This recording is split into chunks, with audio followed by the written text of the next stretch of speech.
The American property market started its downfall toward the end of 2007 and continued to go down for 2 years. This represented a risk for the world economy as a whole. In the first year alone, 2.6 million people lost their jobs in the United States. But this figure continued to rise until the number of those who lost their jobs reached 8.8 million, according to the figures published by the U.S. Bureau of Labor Statistics, which is a federal agency. The great majority of those losses were among the people whose wages are 14 to 21 U.S. dollars per hour. When the economy had recovered in 2012, only 1/4 of those were back in employment. Apart from this, 1 million people lost their jobs in Britain, and the adverse effects spread throughout Europe and, generally speaking, throughout the world. Let us not dwell long on this, because everyone knows this tragedy. Some, however, wonder whether it was avoidable. The realistic answer is that it could not have happened under an Islamic system. But unfortunately, finance ministers and American economic professors did not hear of this, or they might have heard of it when it was already too late. Some may wonder, what is the relationship between prayer, fasting on the one hand, and mortgaging property assets on the other? What people do not know is that Islam has put in place certain economic principles that apply to all transactions. These could have prevented the collapse of the American property market.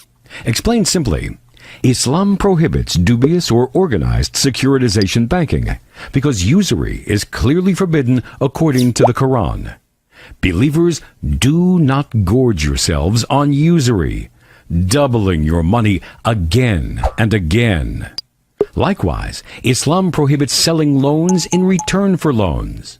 These two transactions were the underlying cause leading to nearly 9 million Americans losing their jobs in the 21st century. Was this a coincidence? Perhaps. What we need to understand is that Islamic economy is based on principles that are completely different from the basis of the world market.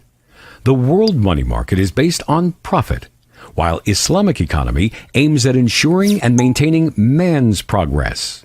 Islam wants the economic system to complement the social and political systems in aiming at social progress. A basic principle is that of profit and loss sharing. This is very different from making borrowing an essential rule, particularly when rates of interest become too high, rendering full repayment impossible, and lead to the repossession of the borrower's home. Islamic economy is based on real exchange of money and goods, not on any virtual dealings or speculation that resells a commodity without being received by its first buyer. Thus, speculation may lead to the price rising very high, regardless of the real price in shops. Islam forbids monopoly, selling loans, and usury.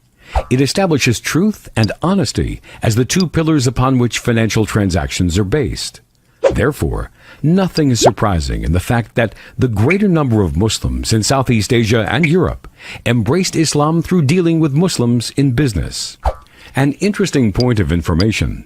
20 years ago, Maurice Allais, the 1988 Nobel Prize winner for economics, undertook a study of the serious structural problem of the liberal world economy. He suggested 2 remedies. The first is to bring the rate of interest down so it's close to zero. Isn't this consistent with the Islamic system? The other remedy is to bring the income tax down to around 2%. Does this remind us of the zakat system in Islam? Food for thought.